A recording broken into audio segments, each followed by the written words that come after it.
Olá, bonjour. Vou começar aqui falando, gastando meu francês. Bonjour, oulala, septième. Sétimo ano. Aqui é a professora Mônica e eu estou aqui intrigadíssima com o nome dessa aula. Será um déjà vu? Será un déjà vu, professeur Andrea? O que você quer com isso? Onde vamos chegar nessa aula de hoje? Presta atenção que eu vou apresentá-la.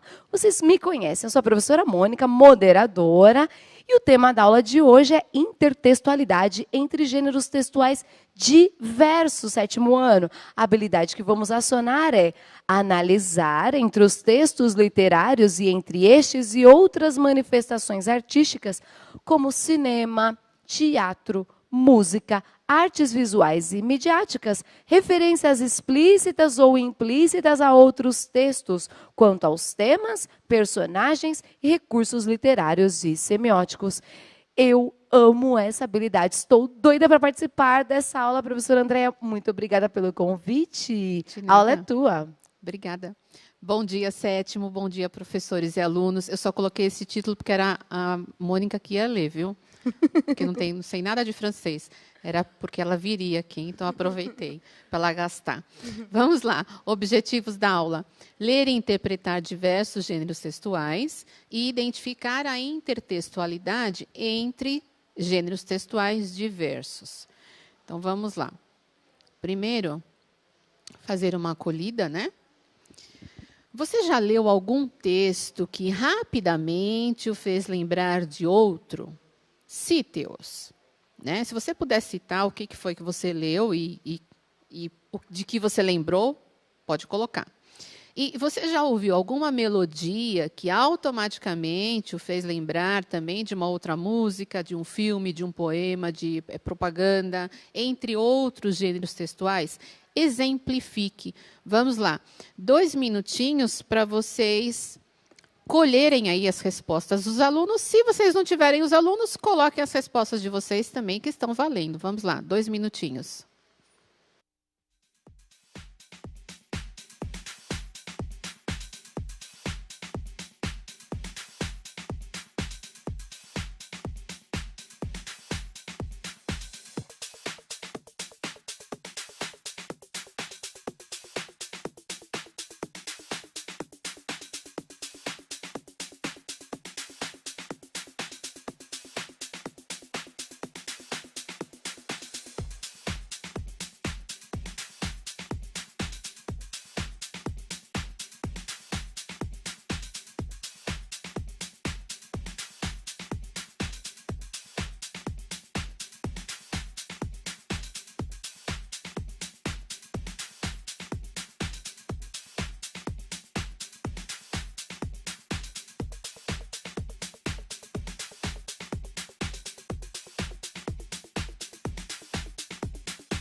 Vamos lá, Monicão. O que estão respondendo? Gostei aqui que muitos citaram um exemplo clássico de intertextualidade, que é a música Monte Castelo, do Legião Urbana.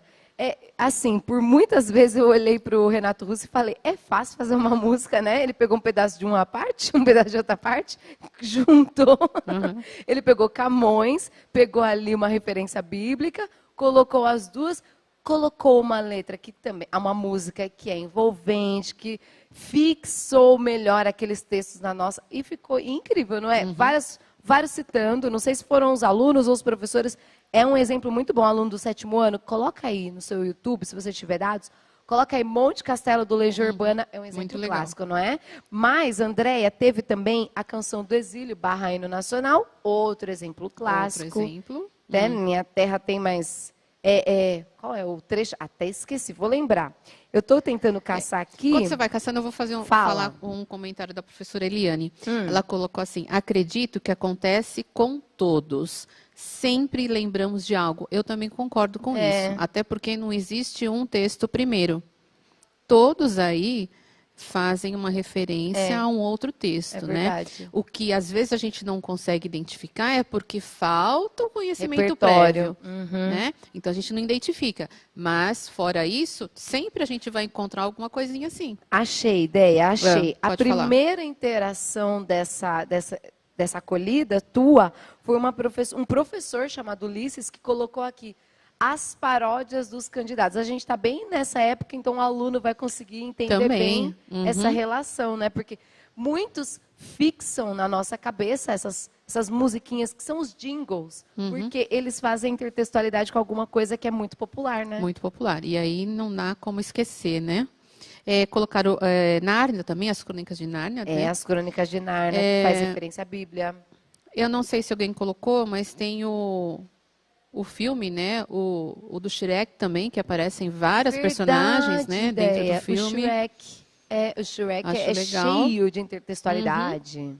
Muito bem pontuado. Porque vários professores aqui lembraram do Chapeuzinho Amarelo. Teve a professora aqui, Samira, que disse que os alunos dela escrevem bastante fanfics. Fanfics é um texto também baseado em referências, né? Intertextualidade. É isso aí. Bom, de qualquer forma, eles entenderam o que os alunos passaram, então os professores passaram, foi exatamente para a gente entender essa conversa que há entre os textos, né? Essa relação de um texto com o outro. Foi para isso mesmo. Vamos lá.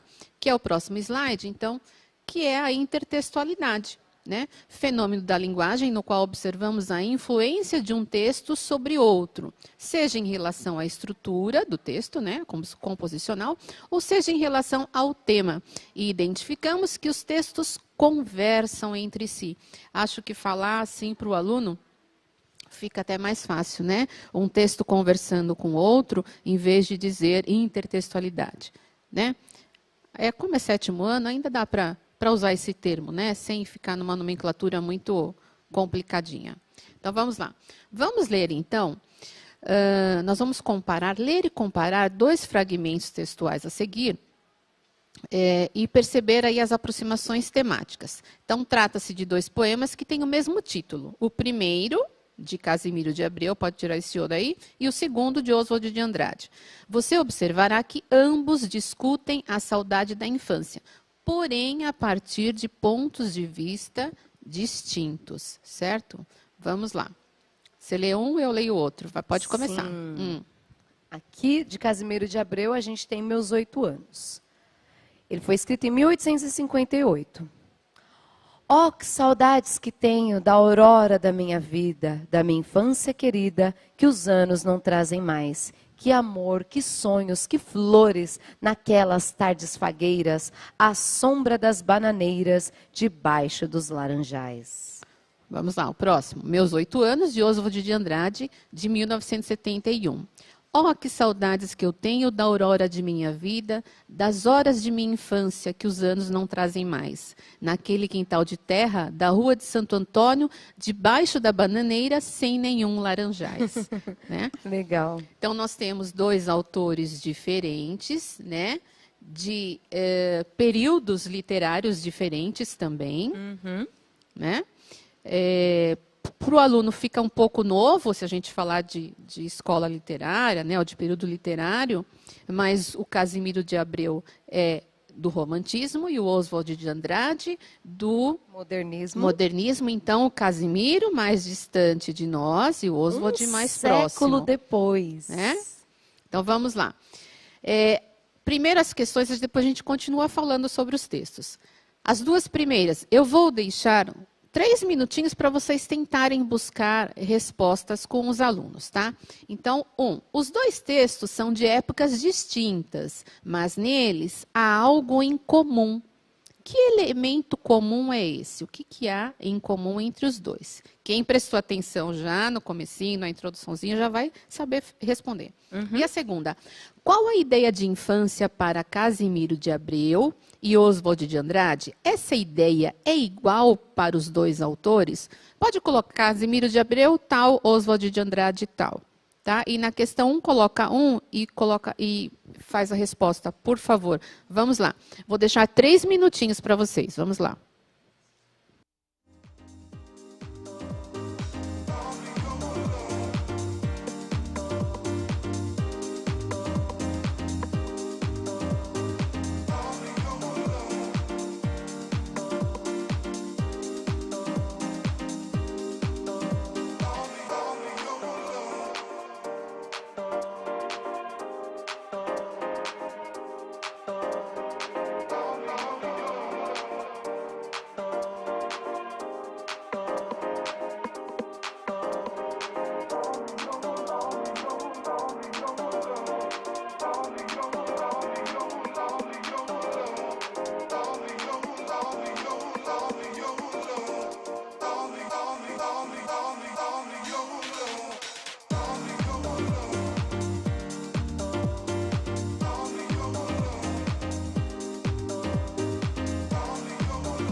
Vamos lá, Mônica, e aí? Olha só, cacei uma aqui. A professora colocou que a aluna Giovana, professora Vivian, obrigada, professora Vivian. Ela colocou que a aluna Giovana disse assim, quanto à primeira, qual o elemento em comum entre os 2 poemas? É que ambos relembram a infância. São 2 autores relembrando a infância, não é? Sim. E aí foi isso que ganhou no chat. Saudade da infância, Andréia. Tá, mas vamos lá. Vamos voltar um pouquinho. Coloca nos 2 poemas Vamos. lá, Mônica, para a gente falar uma coisa. Olha só. O primeiro, pode repetir, Mônica, pode repetir a leitura desse primeiro. Vamos repetir a leitura. Que saudades que tenho da aurora da minha vida, da minha infância querida, que os anos não trazem mais. Que amor, que sonhos, que flores, naquelas tardes fagueiras, à sombra das bananeiras, debaixo dos laranjais. O segundo, que saudades que eu tenho da aurora de minha vida, das horas de minha infância que os anos não trazem mais. Naquele quintal de terra, da rua de Santo Antônio, debaixo da bananeira, sem nenhum laranjais. né? Esse laranjais é capcioso, não é? Isso, a gente tem o nenhum aí, singular, né? E o laranjais no plural, que é uma característica também do Oswald de Andrade, né? Uma característica aí do modernismo. Romper os né? padrões. Então, não houve aí a concordância correta. Mas, de qualquer forma, isso é intencional porque era para fazer uma referência ao debaixo dos laranjais. Legal. Só que lá existia laranjais no primeiro. No segundo, não mais. Certo? Por isso que na resposta 2, tem alunos que falam, professores que trouxeram as respostas dos alunos falando assim, eles têm saudades da infância, mas cada um enxergou a infância de uma maneira diferente, não é, Andréia? E aí, se nós pegarmos, então, aí tem uma resposta da professora Rosimeire. O Casimiro traz uma infância idealizada e o Oswald uma infância real. E é isso mesmo, né? O Casimiro, por ser um escritor, um autor do romantismo, ele camufla a realidade, né? Então, ele exalta a natureza, nacionalismo e tudo mais, né? Com que ele fala de como era a natureza aqui. A infância ideal, do sonho. O Oswald de Andrade, ele já traz a questão do crescimento desordenado aí, né? Debaixo, sem nenhum laranjais. Então, já mostrou que aquela natureza toda não existe mais, né? Tem essa questão aí. Mas, certíssimo. Muito bem, bora lá. O que a gente percebeu aí? Aliás, volta um pouquinho. O que a gente percebeu aí, Mônica? Que os dois textos, então, conversam entre si, né? E aí, a gente pode dizer que tem o quê? Um gênero que é uma paródia também. Uma paródia, sim. Né? O Oswald fez uma paródia do poema aí do Casimiro de Abreu. Ele era um grande parodiador. Inclusive, o pessoal citou aqui Gonçalves Dias, e ele também parodiou Gonçalves Dias, Minha Terra Tem Palmeiras, Onde Canto os Laranjais. Ele também fez o mesmo processo desse Meus 8 Anos, não é? Ele foi super realista lá quando ele falou da Minha Terra. Então, vocês têm que conferir também. O Oswald de Andrade, ele é ótimo em paródias. A Pro Helena colocou, acho até que o Oswald faz uma crítica. Faz sim uma crítica, né, a esse crescimento desordenado. E por isso ele traz, na verdade, uma ironia. A gente tem só um trecho aí, né? Mas ele é irônico. E que é uma característica também da paródia. Né? Isso. Essa intertextualidade, mas com uma noção aí que vai para o cômico, que vai para o humor, né? Que vai para a ironia. Exatamente. Certo? Então vamos lá, muito bem. Então nós vimos que a característica aí era a questão da intertextualidade, certo? E que a ideia não é igual para os dois autores. Não é igual. Deixa claro, né? Os dois falam de infância, o tema é igual, mas sob perspectivas diferentes. Isso. Né? Porque quando a gente vai fazer um intertexto, a gente pode manter o tema, mas acrescentar a nossa visão ali, colocando uma outra perspectiva, como a professora disse, não é? É a questão da paródia mesmo, né? E hoje a gente tem bastante essa questão da paródia no sentido ligada à música, por exemplo. Né? A internet trouxe essa facilidade também para quem gosta de fazer paródias. Os alunos sabem que tem muitos youtubers que fazem paródias, eles amam, são bastante engraçadas, né? É bem legal. Vamos lá. Agora nós vamos ler um texto e depois vamos fazer uma análise aí. Texto: O Casamento de Romeu e Julieta. O filme O Casamento de Romeu e Julieta narra a história Romeu e Julieta desde o momento em que se conheceram, os conflitos que vivenciaram e, por fim, o casamento. Romeu é um médico oftalmologista, torcedor do Corinthians por influência da avó, que é fanática pelo time.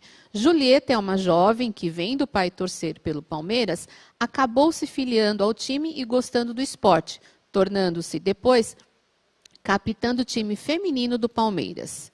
Romeu e Julieta se encontram inicialmente em um derby. Derby? É assim que fala? Paulista?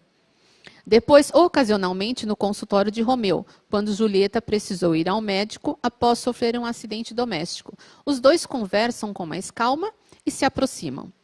Como forma de se aproximar mais ainda de Julieta, Romeu afirma ser palmeirense, reconhecendo que a moça era torcedora fervorosa do time. Ambos se apaixonam e começam um namoro. Entretanto, Romeu insiste em dizer que é palmeirense para também conquistar a família da jovem. Como vocês sabem, mentira tem perna curta. Depois de muitos jogos, muita confusão e problemas a resolver, Romeu cansa da farsa e resolve contar a verdade para sua família e para a família de Julieta, correndo o risco de perder o grande amor de sua vida. Após muita treta, Romeu se ajusta com a própria família e a família de Julieta resolve aceitá-lo. O filme se encerra com as duas famílias estando em paz e Julieta conseguindo ainda formar um time de futebol feminino que leva as cores dos dois clubes, o preto do Corinthians e o verde do Palmeiras e o branco de ambos. No fim, ocorre a cena que faz jus ao título, ou seja, ela e Romeu casando-se em cerimônia que reúne as duas famílias para celebrar o amor entre Romeu e Julieta e o amor pelo futebol. Então, pode deixar nessa imagem um pouquinho. Prestem atenção na imagem também que ficou aí de final, né? A gente tem uma cena um pouco romântica e uma parte da lua é a bola de futebol. Então, tudo interligado. Vamos descrever. É uma montagem muito bem feita. É como se fosse assim, tem um cenário ali, né, bem bonito, tem um casal ali fazendo juras de amor à luz da lua. Só que a lua é metade a lua real e metade uma bola de futebol, fazendo o quê? Referência ao texto, não é, Andréia? Ao texto. Fui eu que fiz a montagem. Muito boa. Vamos lá. Ó, o que a gente, comparando agora, estudando os textos, pode colocar no próximo. Estudando e comparando os textos. Nós vimos o texto, né, a história de Romeu e Julieta, já no comecinho na semana passada, né? Foi? E agora a gente viu um resumo aí, eu vou chamar de resumo, né? Aliás, que era para ter um podcast aí, não sei o que aconteceu. Ou eu não mandei, eu tô na dúvida agora disso. Vamos lá. De qualquer forma. Tem o podcast?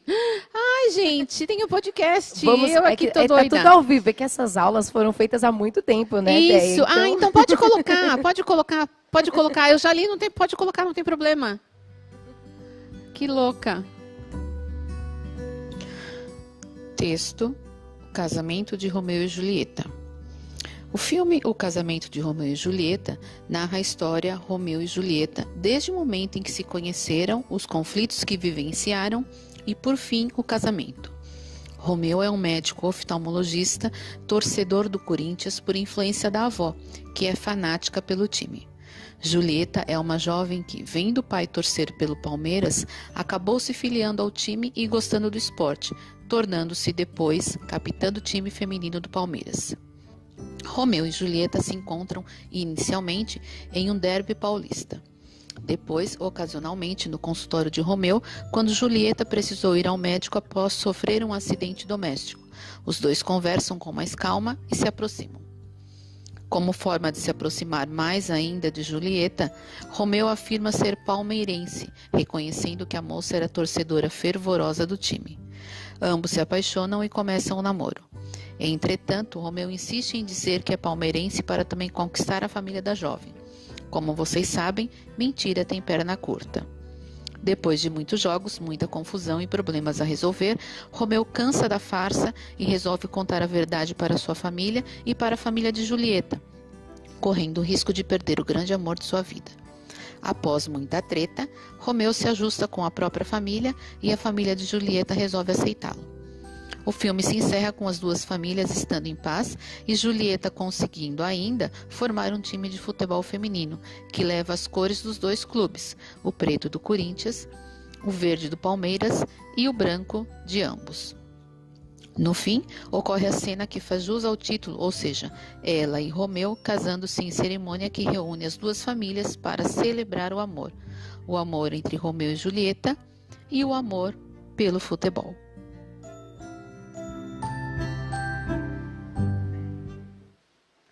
Aê, Andréia, tem gente aqui no chat falando montagem top, hein? Ah, que bom, Olha, obrigada. Pena que eu não estava lembrando, mas que tinha. A gente professora já fez Thalita faz um Xavier. tempo.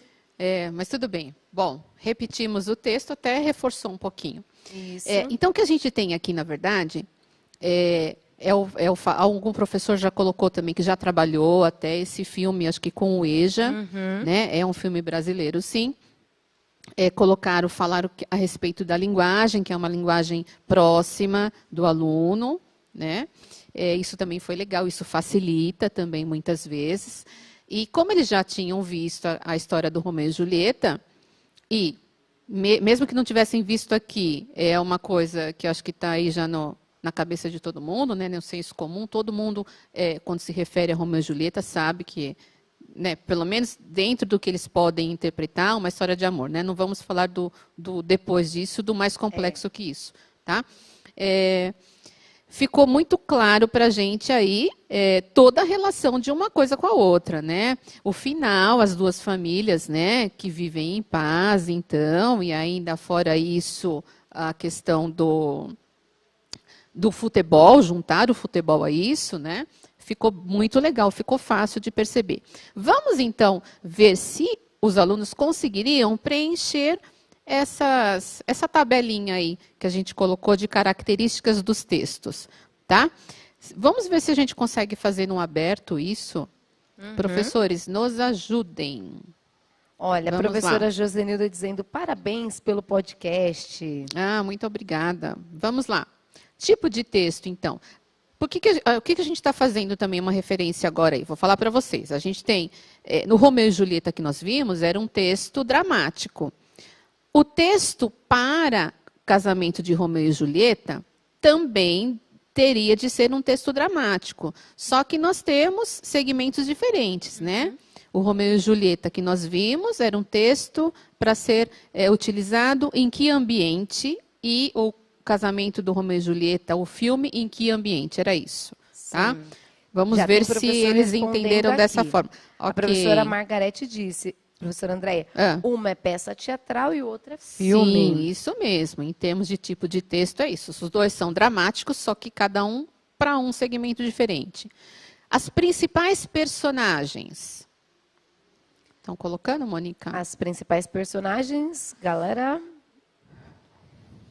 Olha, eles ainda estão respondendo aqui a primeira, Tá. que é peça teatral, e o filme também poderia ser transformado em conto. É interessante pensar assim também. Professora Maria disse que Romeu e Julieta nos dois. Sim, certinho. Eu vi um comentário aqui falando sobre que esse texto que a gente leu é uma resenha, né? E aí eu vou falar rapidinho aqui. Eu consideraria resumo e não resenha, né? A resenha, ela traz uma avaliação Juízo crítica, de valor, né? Uma opinião. Uma outra possibilidade seria a sinopse. Alguém poderia ter dito isso, eu não sei se tinha, eu estou colocando, tá? Mas a sinopse, ela acompanha a obra e ela é feita pelo próprio autor ou alguém que tenha participado da produção. É verdade. Tá? Então, eu consideraria, não que não tenha aí uma opiniãozinha no meio, tá? Mas eu consideraria mais um resumo, né? E a sinopse tem também a intenção de despertar a curiosidade, né? Aqui é um resuminho, né? Um pouco mais imparcial, diria assim, do que uma resenha. É o que eu colocaria, tá? Só para reforçar o que vocês colocaram. Aí a professora Maria Júlia colocou, eu concordo que seja um resumo. Então, esse chat dá abertura para isso também, né? Pra gente conversar, gente consegue né? conversar com os professores, assim. E aí os professores depois vão replicar essa aula com os alunos. Isso, acho legal a discussão. Vamos lá, a próxima agora, o ambiente. Ai, olha que interessante que a professora Josenilda colocou. Que na sinopse não termina a narrativa, por isso de um resumo. Até porque ela precisa...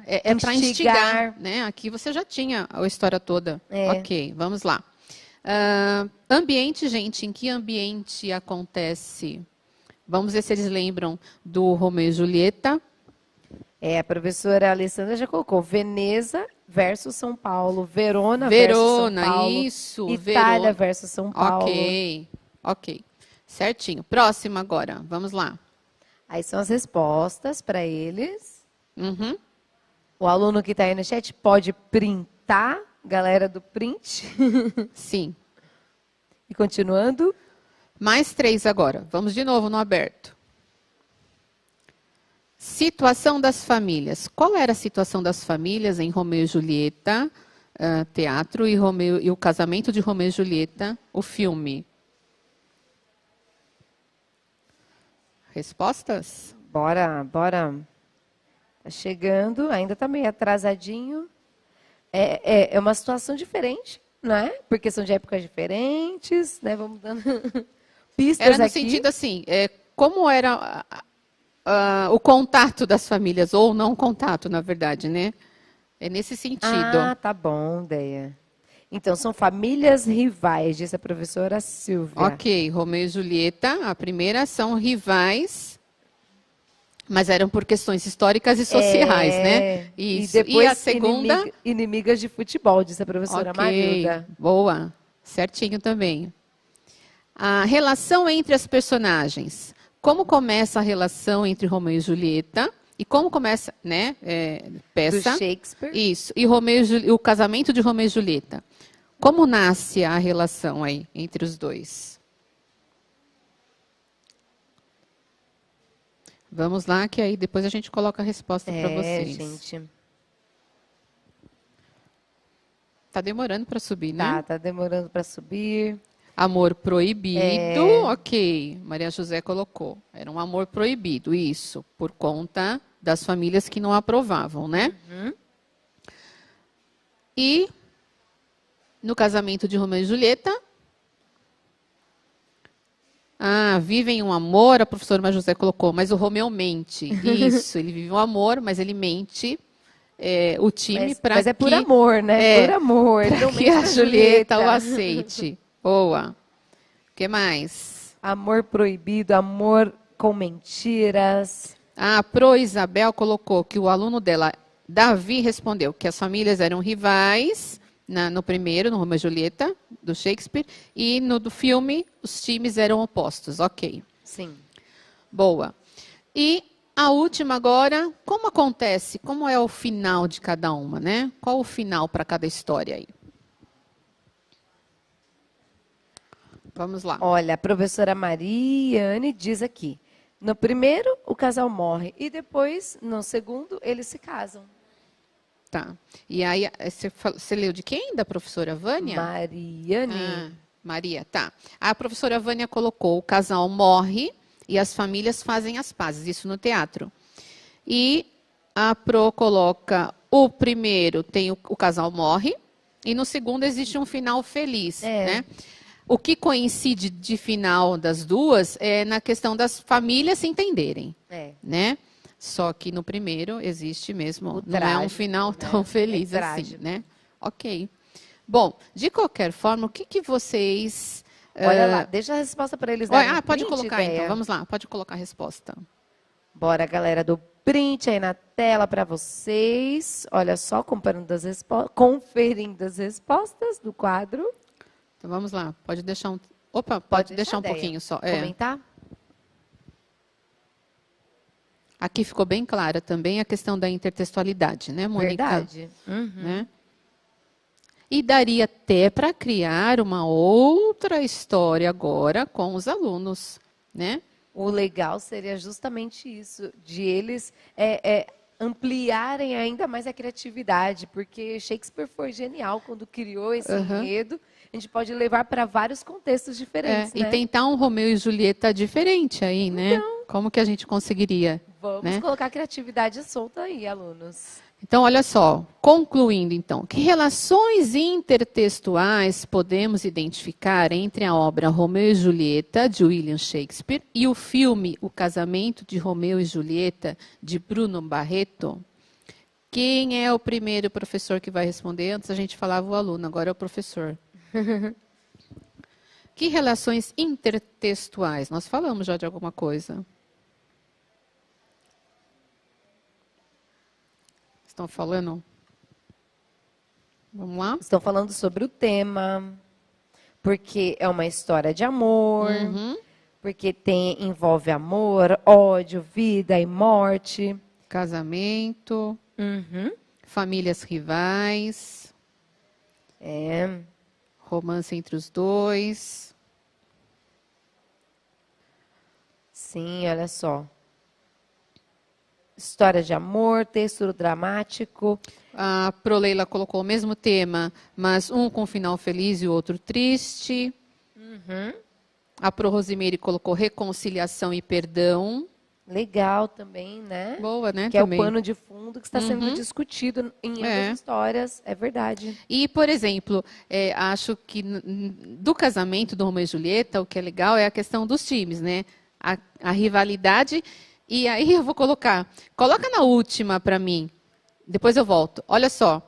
Quando eu coloquei, ainda não é até a próxima que eu vou voltar no anterior, mas quando eu fiz essa montagem também, né, coloquei aí PIS, né, o paz no fundo, o coração se sobrepondo à bola também, né? Então, de qualquer forma, mostrando que o amor se sobrepôs e o que está pulsando ali é paz, né? Ai, vamos fazer a Legal. descrição Pode dessa falar. imagem. Pode fazer. Olha, na tela, a professora pegou em cima, tem a palavra peace, que é paz em inglês.